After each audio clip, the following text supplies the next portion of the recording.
A new sheriff in town. The morning air was crisp with the scent of pine and freshly tilled earth. The sun had just begun to peek over the ridge, casting golden rays onto the rolling hills of my 20-acre ranch. It was a land I had fought for, sweated for, and most importantly, owned outright. It was supposed to be a peaceful morning, just like any other.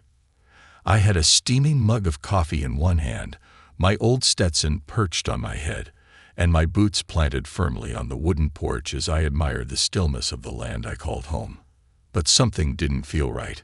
A faint noise caught my attention. Metal clanking, footsteps where there shouldn't be any, and the low murmur of voices. My instincts, honed from years on the force, sent a wave of unease through me.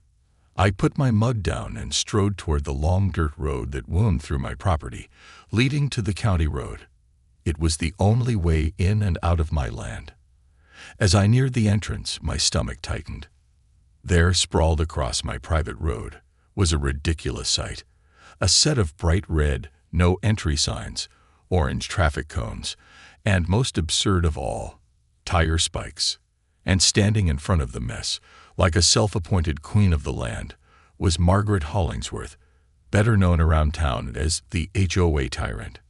Margaret was a woman in her late 50s, dressed in what she probably thought was official business attire.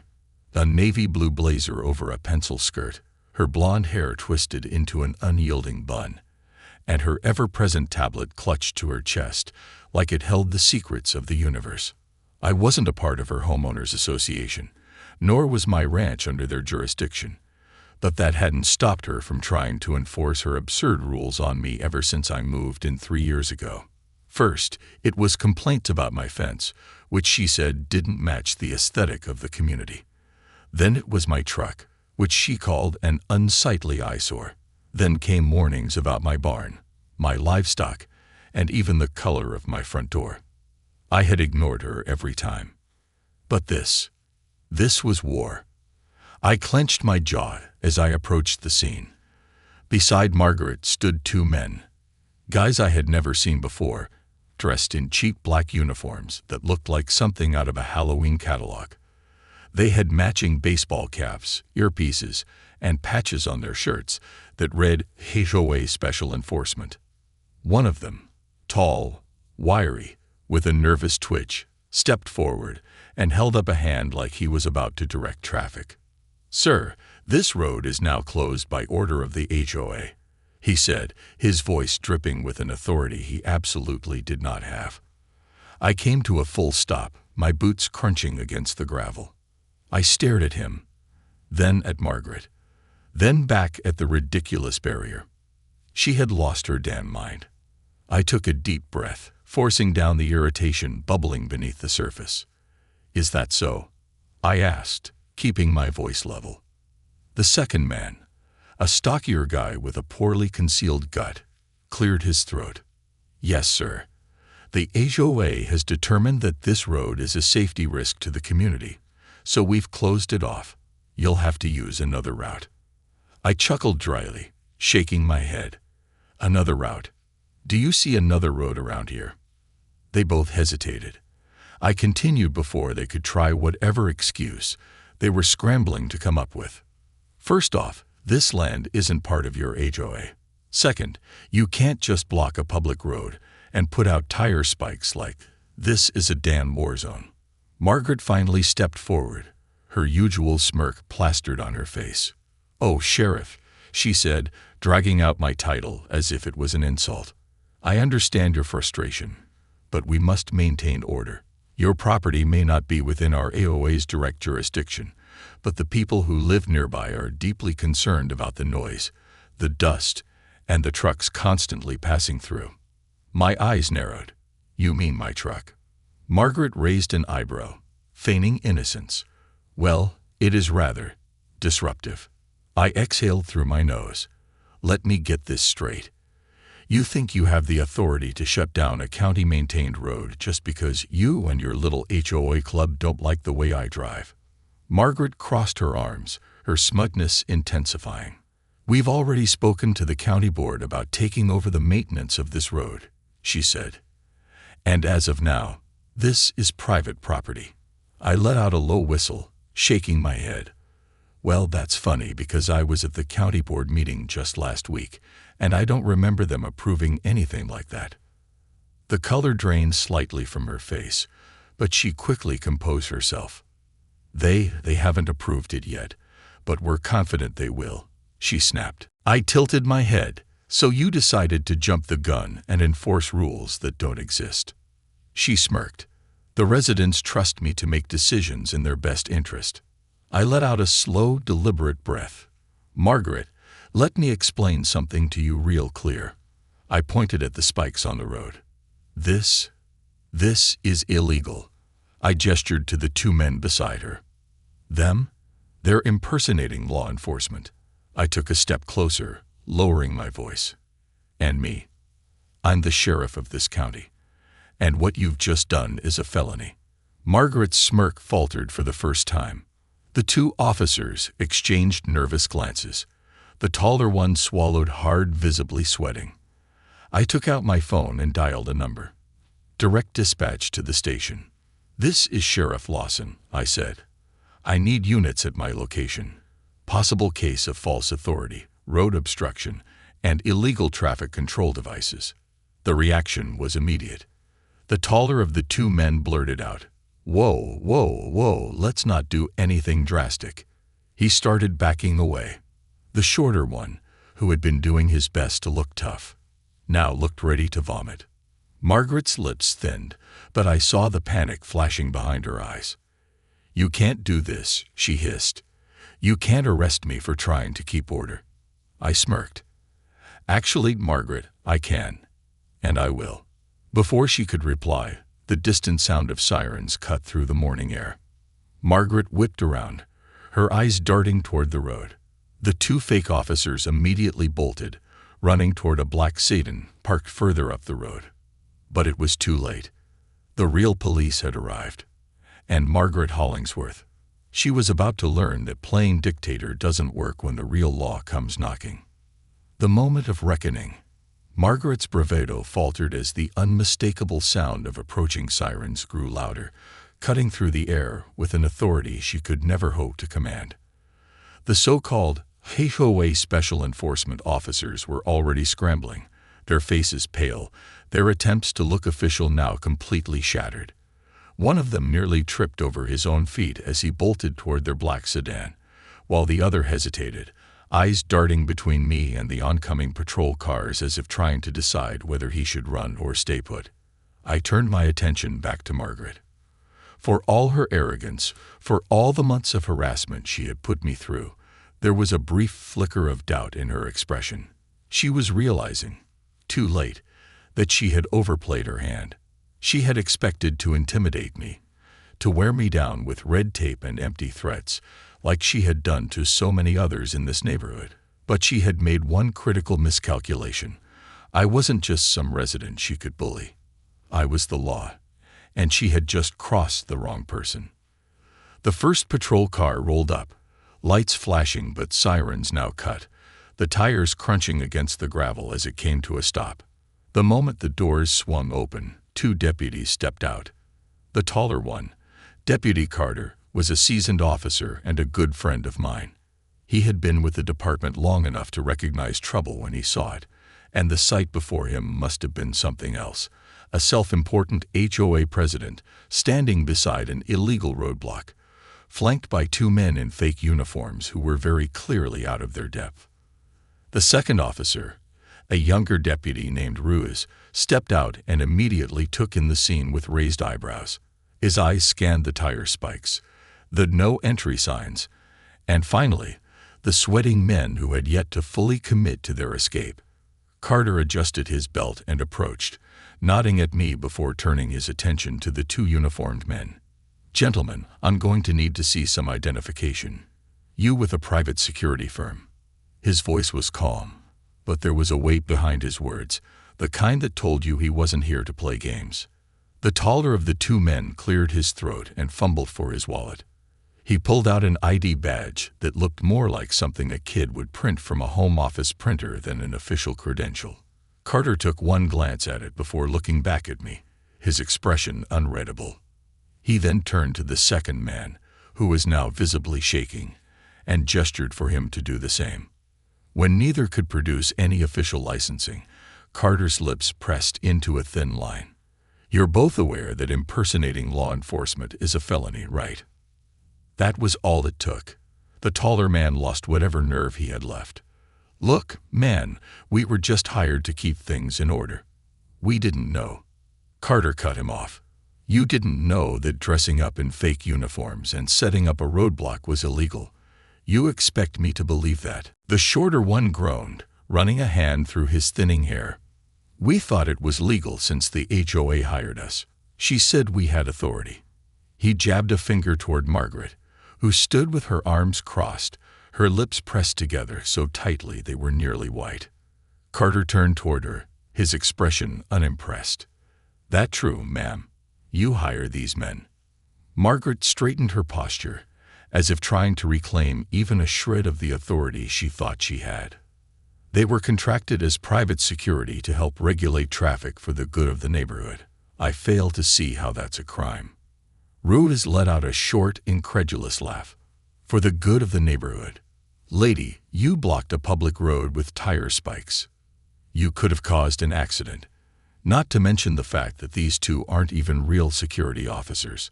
Margaret's nostrils flared. "The HOA has the right to take necessary measures when there's a concern for safety. This road has been a nuisance to the residents for months. The dust, the noise. I cut in, my patience officially spent. Let's be real, Margaret. This isn't about dust or noise. It's about control. You don't like that you can't tell me what to do. You can't fine me for my fence or my truck or my property. So you thought you'd take it a step further." She scoffed. "That's ridiculous." I folded my arms, looking her dead in the eye. "Then explain why you had these two goons out here dressed up like law enforcement, instead of just filing a complaint with the county." Margaret opened her mouth, then closed it again. She had no real answer. She knew it. I knew it. And now so did my deputies. Carter let out a breath and shook his head. "All right, that's enough. Margaret Hollingsworth, you are under arrest for obstructing a public road, impersonating an officer through third parties, and endangering public safety." The moment those words left his mouth, the neighborhood tyrant lost it. "You can't arrest me," she shrieked, her carefully maintained composure finally cracking. "I have every right to protect my neighborhood. This is a misunderstanding." Ruiz pulled out his handcuffs. "Misunderstanding? Ma'am, you literally hired fake cops and set up illegal tire spikes. That's not a misunderstanding. That's a crime." Margaret took a step back, eyes darting around as if she expected someone, anyone, to step in and help her. But the only people nearby were the very residents she had spent years bullying with absurd HOA rules and fines. And not a single one of them looked inclined to come to her defense. "Don't just stand there." She snapped at the crowd that had begun to gather. "I did this for you." A murmur rippled through the group, but no one moved.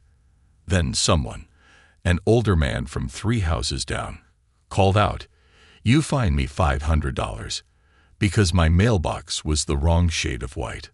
A woman beside him added, "You had my dog banned from the neighborhood park because he was too large." Another voice piped up, "You threatened to sue me because I painted my house blue." Margaret's face twisted as the reality of the situation began to set in. No one was coming to her rescue. Carter sighed, stepping forward. "Ma'am, turn around." Margaret's breathing became erratic. No, you don't understand. I was only."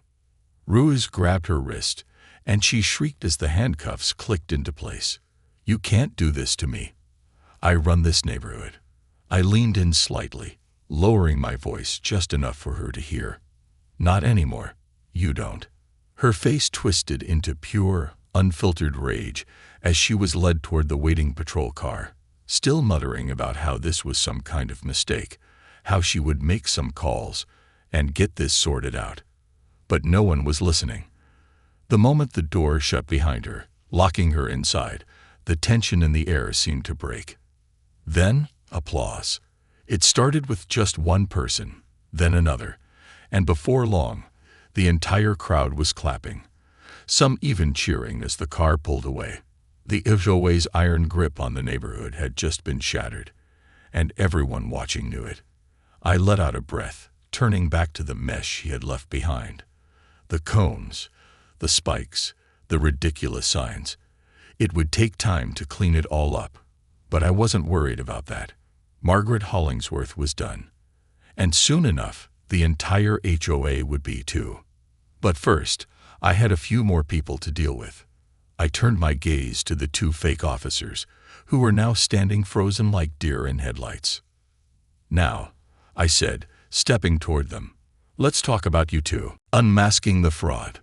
The tension in the air was thick as I turned my attention away from Margaret, who was now safely secured in the back of the patrol car, and focused on the two men still standing beside the illegal barricade.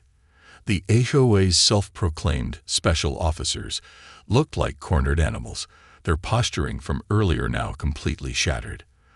Their ridiculous uniforms, cheap, unmarked tactical gear with dollar store earpieces, suddenly seemed even more pathetic under the scrutiny of real law enforcement. Deputy Carter, who had been watching them with a level of restrained amusement, finally took a step forward and held out a hand. "All right, you two. Let's see some ID." The taller one, who had spoken the most earlier, hesitated before slowly reaching into his pocket and pulling out a flimsy plastic card. Carter took it, glancing at it with an arched eyebrow. He let out a slow exhale before shaking his head and handing it to me. When I looked at the card, I had to bite the inside of my cheek to keep from laughing. It wasn't even a security license. It was a gym membership card. I handed it back, sighing. "You got a real ID, or are you planning on getting out of this with a free month of yoga?" The man swallowed hard. Look, we were just doing what we were told. We weren't trying to hurt anyone." Carter motioned to the other man. "And you?" The shorter one, who had been silent until now, shook his head vigorously. "I was just hired for security. I didn't know about the tire spikes. I swear." I exhaled through my nose. "So what did you think you were doing?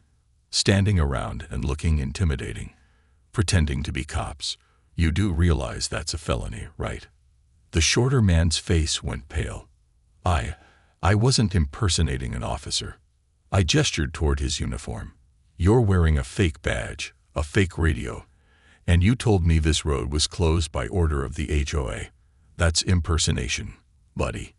Ruiz crossed his arms, shaking his head. "It's funny, really. Y'all could have just taken a normal security job.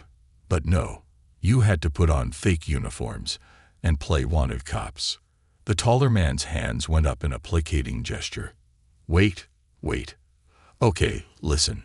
We weren't actually trying to pretend to be real cops. We were just told to keep people from using the road. We were just following orders." "Following orders," I repeated, tilting my head. Where have I heard that excuse before? The shorter man's face twisted in frustration. "Look, Margaret hired us for security detail. We thought it was just an event thing. Next thing we know, she's telling us to stand guard on a road and keep people from using it. She even printed out fake citation forms and told us to issue them to people who tried to pass." Carter's eyes widened. "Wait, you're telling me she had fake traffic tickets made?" The shorter man nodded frantically. "Yeah, she gave us a whole folder of them." I turned to Ruiz, who had already begun scanning the immediate area. "See if you can find those forms." Ruiz moved to Margaret's car, pulling open the driver's side door and rummaging around. It didn't take long before he let out a low whistle. "Oh, you've got to be kidding me." He held up a thick manila folder, flipping it open. From where I stood, I could see pages and pages of phony violations, each one designed to look just like a real county citation. I took the folder from Ruiz and flipped through the pages, my stomach twisting with anger. She had been fining people for unauthorized road use with fake tickets that carried real monetary amounts, $150, $300, even $500 in some cases. I recognized some of the names too. Residents who had already told me horror stories of the HOA's endless stream of fines and violations. People who had paid because they were afraid of being sued or harassed further. Margaret hadn't just been playing dictator. She had been committing fraud on a large scale. I let out a slow breath, turning back to the two men. All right, here's what's gonna happen. You two are going to tell us everything you know about Margaret's little scam. And if you're honest, I'll put in a good word when we take this to the prosecutor. Otherwise, you're looking at felony charges. The taller man swallowed. Yeah. Okay. We'll talk. We'll tell you everything. Carter nodded. Good call. He reached for his radio. Dispatch, roll another unit out here. We've got 2 additional individuals who need to be transported for questioning. As Carter radioed for backup, I turned back toward the neighborhood, where a small crowd had gathered. People were murmuring amongst themselves, some whispering in disbelief as they caught sight of the fake tickets Ruse was now holding up for display. One woman, probably in her 60s, stepped forward with a look of absolute fury on her face. Are those the same tickets she sent me? I nodded. Looks like it. She let out a bitter laugh. She fined me $200 last month for reckless vehicle operation. I was going 20 miles per hour. Another man, arms crossed tightly over his chest, added, she tried to fine me for trespassing on the sidewalk in front of my own house.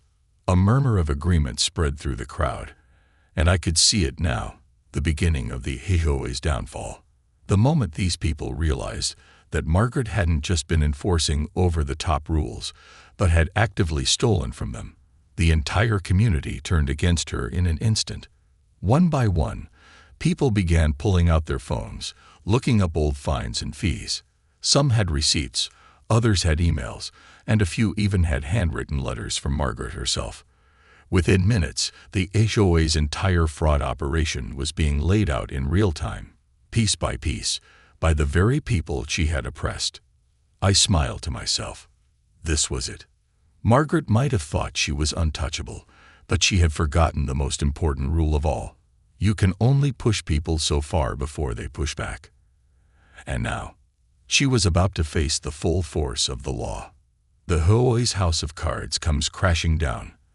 As the commotion grew, more and more residents stepped forward, their faces shifting from disbelief to outright rage. The HOA had always been a thorn in their sides, but now they were realizing just how deep the corruption ran. It was no longer just about arbitrary fines for grass that was a quarter-inch too high or mailboxes that didn't meet community aesthetic standards. This was something far worse. Outright fraud, coercion, and illegal enforcement tactics that had been designed to milk them dry. I watched as people exchanged stories, some shaking their heads in frustration, others pulling up emails, letters, and bank statements on their phones. A few had even kept physical copies of the citations they had paid, hoping that one day, someone would take a stand against Margaret and her iron-fisted rule. Ruse flipped through the fake ticket folder again, then let out a low whistle. Sheriff, you're gonna want to see this. I took the folder from him and scanned the latest few pages. Unlike the others, these weren't just traffic fines. They were violation notices against specific homeowners, demanding thousands of dollars in penalties. And attached to each one was a lion threat, a document stating that if the fines weren't paid within 30 days, the HOA would begin the process of seizing their homes for non-compliance. My stomach churned with anger. This wasn't just an overzealous HOA president with a power complex. Margaret had been actively trying to steal people's homes. I turned to the crowd, raising the folder. How many of you have received one of these? A beat of silence followed. And then, one by one, people raised their hands. A woman near the front, holding a copy of her own fine, was visibly shaking. I got one of those notices last year. She told me my backyard fence was illegally constructed, and that if I didn't replace it with the approved HOA standard, they'd file a lion. I didn't have the money, so I had to take out a loan just to pay her off. A middle-aged man beside her clenched his fists. "I got one too. Said my driveway was too wide and that I had to narrow it down or pay a fine.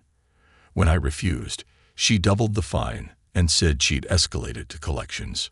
The murmurs of anger swelled as the reality set in. Margaret hadn't just been abusing her power. She had been running a full-blown extortion racket. Carter exhaled sharply and ran a hand over his face. "Jesus, this is bigger than we thought." I nodded grimly. "We're going to need a full financial audit of the HOA's records. If she's been collecting money under false pretenses, she's looking at massive fraud charges." At that moment, another patrol car pulled up, this one carrying Detective Laura Simmons, the county's financial crimes specialist. She stepped out, adjusting the badge on her belt as she took in the scene. She was sharp-eyed, methodical, and most importantly, ruthless when it came to corruption. "Got your call," she said, nodding toward the growing crowd. "Looks like you weren't kidding. What am I dealing with?" I handed her the fake citation folder and gestured toward the residents. "We've got fraudulent tickets, unlawful roadblocks, threats of foreclosure, and, if these people are telling the truth, possible embezzlement of HOA funds."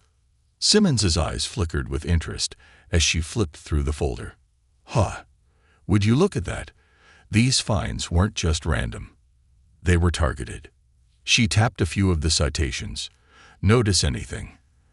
"These are all for different violations, but the fines all total out to conveniently round numbers: $1,000, $2,000, $500, $5,000. You know what that tells me?" Carter leaned in. "What?" Simmons snapped the folder shut. "It tells me Margaret wasn't fining people based on real infractions. She was fining them based on how much money she thought she could squeeze out of them." The crowd reacted immediately, voices rising in anger. Someone cursed under their breath. Another person muttered about how they had suspected something was off, but had been too scared to fight back. But Simmons wasn't finished. She turned toward the patrol car, where Margaret was still handcuffed in the backseat, watching everything unfold with a furious glare. "You think she kept records?" I nodded. "She's arrogant enough to have a paper trail. Whether or not we can get our hands on it is the question." Simmons smirked. "Oh, we'll get it. The moment she gets booked, we're filing an emergency warrant for her financials. And if she was stupid enough to leave documentation at the HOA office," she shrugged, "well, that just makes my job easier." Ruiz let out a low chuckle. "I'd pay good money to see her face when she realizes how deep in it she is."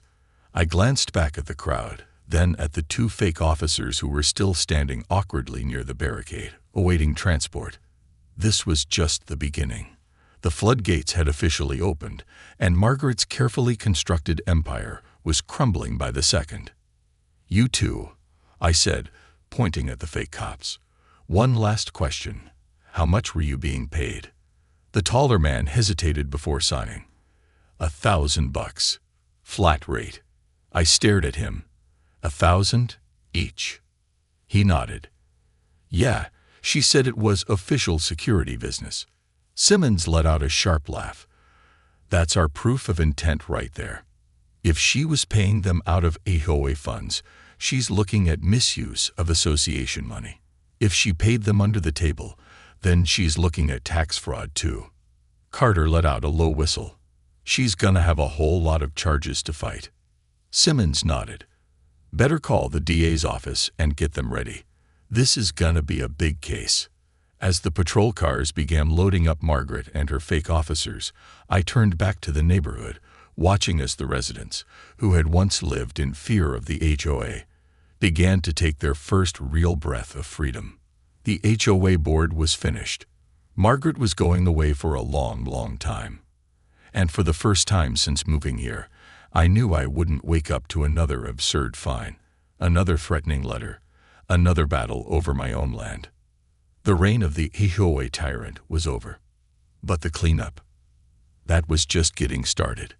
Digging deeper into the HOA's corruption, the neighborhood had always seemed like the perfect suburban dream. a place where families settled down.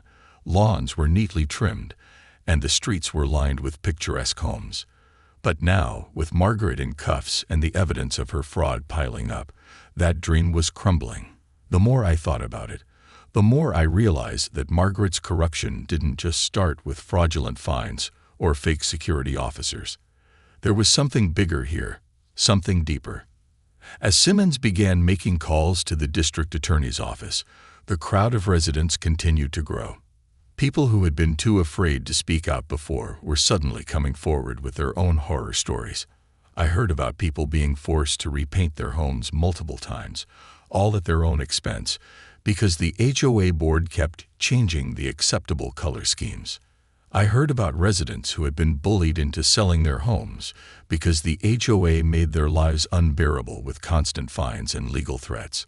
There were even cases where entire families had been driven out, their houses foreclosed on over unpaid HOA fines. One elderly man, his hands shaking with frustration, stepped forward. "Sheriff, I've lived in this neighborhood for over 20 years. The HOA was supposed to help keep things in order, but Margaret, she turned it into a dictatorship. She fined me for having a bird bath in my yard. A damn bird bath. When I refused to remove it, she tacked on a non-compliance penalty and threatened to put a lion on my house. I had to pay her over $2,000 just to keep my home." A woman in her mid-40s nodded along angrily. "Same here. My husband and I had a small vegetable garden in our backyard. Nothing extravagant, just some tomatoes, lettuce, and peppers. Margaret claimed it violated HOA guidelines and that gardens were only allowed if they were approved in advance. We submitted an application. She denied it. Then she fined us every month until we gave up and tore it out." Ruse, who had been listening quietly, muttered under his breath, "This woman was running a straight-up extortion racket." I turned to Simmons, who had just gotten off the phone. She shook her head. "You're not going to believe this, but the county recorder's office has been getting complaints about Margaret for years. She's been filing fraudulent liens against properties, scaring people into paying thousands just to remove them. The problem is, she knew the system. She made sure the fines were just high enough that people wouldn't bother fighting back in court." "How much are we talking?" Carter asked. Simmons let out a humorless laugh. "We don't have an exact number yet, but based on preliminary reports, she scammed residents out of at least $300,000 in fraudulent fines." The air went dead silent. Then, like a match being dropped onto dry grass, the crowd erupted. $300,000. That's our money. She stole from us and acted like she was some kind of damn queen. That's it. I want every dime she took from me back." The outrage was justified. People had lost their savings, their homes, and their peace of mind because of this woman's greed. And she had done it under the guise of neighborhood improvement. But the question remained, where had all that money gone? Because one thing was certain, Margaret wasn't living like someone who had been skimming from the top. She had a nice house, sure, but she wasn't flashing expensive jewelry or driving luxury cars. So where was all the money? Simmons must have been thinking the same thing, because she immediately turned to me. "We need a full forensic audit on the HOA's accounts. If that money isn't in the association's books, then it's either in an offshore account or someone else was involved." I nodded. "Let's start with the HOA's other board members." Margaret was the face of the HOA, but no scheme of this scale was ever a one-person job. She had help. "Who else is on the board?" I asked, turning to the residents. A woman with graying hair and thick glasses stepped forward, clutching a printed HOA newsletter. "These are the current board members." Margaret was the president, but her vice president was Elliot Pearson. Treasurer was Sandra Mayfield. Secretary was Greg Waters. I took the paper from her and scanned the names. "Where do they live?" The woman pointed toward the far end of the neighborhood. "Elliot's house is over on Maplewood Lane. Sandra and Greg both live near the golf course on Greenbrier Drive." Simmons pulled out her phone. "I'll send a unit to each location. If they were in on this, They're not going to have time to cover their tracks. As the units were dispatched, I turned to Carter. Get a statement from everyone who's willing to talk. We need a comprehensive list of fraudulent fines, threats, and illegal liens. The more evidence we have, the stronger our case. Carter nodded and immediately began organizing the crowd, taking down names, collecting copies of fines, and documenting every outrageous HOA abuse these people had endured. Meanwhile, Ruiz had been digging through Margaret's car, looking for anything useful. A few minutes later, he let out a low whistle. "Sheriff, you're gonna want to see this." I walked over as he pulled a thick binder from the backseat. The cover was marked HOA Reords. Con Fide and Chiel. Ruiz opened it to a random page, and what I saw made my blood boil. It was a detailed spreadsheet of every fine Margaret had issued. But the most damning part. Next to each name was a column marked resolution status, and written in clear, bold letters next to multiple names were the words: property seized, forced sale, collections, funds recovered. My jaw clenched. She hadn't just been harassing people with fines. She had been systematically targeting homeowners, forcing them into financial ruin, and then collecting the money after they lost their homes. This wasn't just HOA abuse. This was organized crime. Ruiz flipped to another section. Take a look at this. These are the financial records, the fines, the payments, and the withdrawals. I scanned the numbers, my stomach twisting with anger. Every time a fine was collected, the money was moved into an account labeled HOA Maintenance Fund. But then, a second transfer was made into a personal account under the name MH Holdings. MH Holdings. Margaret Hollingsworth. Simmons, who had been reading over my shoulder, let out a satisfied smirk. That's money laundering. She was funneling HOA funds into her own shell company. At that moment, my radio crackled. "Sheriff, this is Unit 12. We just arrived at Elliot Pearson's house. He's trying to leave. Got a suitcase in his trunk. Requesting immediate backup." I looked at Simmons.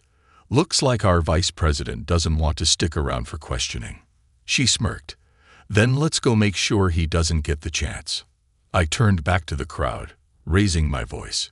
"Folks, we're gonna get your money back. But first, we're taking down every single person who had a hand in this scam. It's over." The crowd erupted into cheers, but I wasn't celebrating just yet, because Margaret was just the beginning, and I had a feeling that by the time we were done, the entire HOA board would be behind bars. The final takedown. Justice is served. The moment the radio crackled with the report that Elliot Pearson, the vice president of the HOA, was trying to skip town, I knew this was about to turn into something even bigger than we had initially thought. Fraud. Extortion. Money laundering. Margaret wasn't just a power-hungry dictator running a suburban scam. She had built an organized criminal enterprise, and her co-conspirators were scrambling to escape before the hammer came down. I wasted no time. "Carter, Simmons with me. Ruiz, stay here and keep collecting statements from the residents. The more evidence we have, the better." With that, we rushed toward our patrol cars and sped toward Maplewood Lane, where Elliot Pearson lived. The sun was starting to dip in the sky, casting long shadows across the neatly manicured lawns. The neighborhood was still pristine.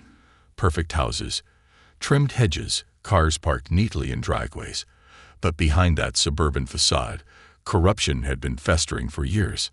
As we pulled up, we saw Elliot standing next to his black Mercedes, hurriedly shoving a suitcase into the trunk.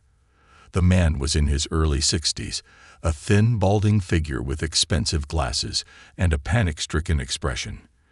The moment he saw the flashing lights of our patrol cars, his hands trembled, and he slammed the trunk shut like he thought that would somehow stop us from noticing he was trying to flee.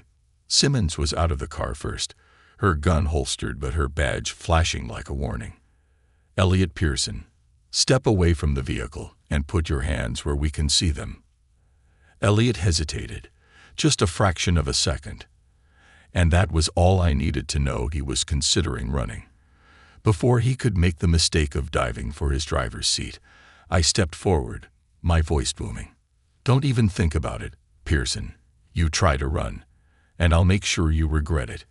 Hands where we can see them. Now." Defeated, he raised his hand slowly, the sweat visible on his forehead even from several feet away. "Sheriff, listen, I can explain." "Save it," Simmons snapped. "We already have the evidence. Fake fines, fraudulent lions, money siphoned into Margaret's shell company. You think we wouldn't notice a six-figure account transfer from the HOA into an offshore account in the Cayman Islands? Because, newsflash, we did." Elliot paled. His lips parted like he was about to make up an excuse. But Simmons wasn't interested in hearing whatever pathetic lie he was about to spin. She stepped closer. "You and Margaret thought you were smart, huh? Running your little scam, thinking no one would fight back. Well, congratulations, Elliot. You're officially under arrest." Carter stepped in, grabbing Elliot's arm and cuffing him as he read out his rights. "You have the right to remain silent. Anything you say can and will be used against you in a court of law." Elliot stammered. I didn't run the money side. That was Sandra. She handled the finances. Margaret and I just." My stomach twisted. "Sandra, the treasurer?" Elliot nodded rapidly. "Yes, she was in charge of all the transactions. Margaret and I. We just approved the fines and penalties, but she handled where the money went. If anyone's been stealing, it's her." I exchanged a glance with Simmons, who muttered under her breath, "Looks like we just found the brains of the operation." I turned back to Elliot. "Then I hope you enjoy testifying against her, because that's the only way you're getting any kind of deal." Elliot swallowed hard, nodding frantically as he was led toward the patrol car. "I'll talk, I swear. Just don't let me go down for something Sandra did." Carter snorted. "Oh, don't worry. You'll all be going down together. The hunt for Sandra Mayfield. We wasted no time." As soon as Elliot was secured, I got back on the radio. "Ruiz, change of plans. Send an extra unit to Greenbrier Drive. We need to pick up Sandra Mayfield, and we need to do it now." Sandra's house was a massive, over-the-top mansion-style home on the far end of the neighborhood. While most of the residents had modest suburban houses, hers stood out. A 3-story, 7,000-square-foot property with a custom-designed pool, a private tennis court, and luxury vehicles parked in the driveway. If anyone was benefiting the most from the HOA scam, it was her. By the time we arrived, the front door was wide open. Not just unlocked, open. That was a bad sign. I exchanged a look with Simmons, who pulled out her gun. "She's running." We stepped inside, moving carefully, checking each room. The house was eerily silent, but it was clear she had left in a hurry. The place wasn't trashed, but drawers had been pulled open, and in her home office, there were documents missing from an otherwise well-organized filing cabinet. Then I heard it, the faint sound of a car engine. I rushed to the back of the house just in time to see a sleek white BMW tearing out of the driveway and onto the road. "She's making a break for it," I shouted, bolting toward my car. Simmons and Carter were already ahead of me, jumping into their patrol cars and tearing after her. The chase wasn't long. Sandra clearly wasn't used to high-speed pursuits, and she panicked, swerving dangerously as she tried to outrun us. But you don't outrun cops on their home turf. Within minutes, she made the fatal mistake of turning into a dead-end street. Simmons slammed her brakes, stepping out with her weapon drawn. "Sandra Mayfield. Hands in the air. Step out of the vehicle." The car idled for a moment, the engine still running, and for a brief second, I thought she might do something truly stupid. But then, slowly, the driver's side door opened, and Sandra stepped out. Unlike Margaret and Elliot, who had crumbled the moment they realized they were caught, Sandra still had that cold, calculating look in her eyes. Even as Carter cuffed her, she didn't flinch. "You have no idea who you're messing with," she hissed. I smirked. Oh, I think we do. And I think we just tore down your entire scam. She glared at me as Carter secured her in the back of the patrol car. You think this is over? I have connections. I have lawyers. This isn't over. I leaned in, lowering my voice just enough for her to hear. You keep telling yourself that, Sandra. But the thing about people like you always think you're untouchable. Until you're not. Justice is served. With Margaret, Elliot, and Sandra all arrested, the entire HOA board collapsed overnight. The remaining members, those who hadn't been directly involved in the fraud, resigned immediately, too scared to deal with the fallout. Simmons and the district attorney's office moved swiftly, freezing Margaret's offshore accounts, recovering over $400,000 in stolen HOA funds. Every fraudulent fine, every illegal lie-in, every extortion payment, it all unraveled within weeks. The residents, they fought back. They sued the HOA, and in a landmark case, a judge ruled in their favor, disbanding the entire organization. The neighborhood was finally free. And me. Every time I drove down that now unblocked road, my road, I couldn't help but smile. Because justice had been served. And Margaret Hollingsworth. She went from queen of the HOA to just another inmate in an orange jumpsuit.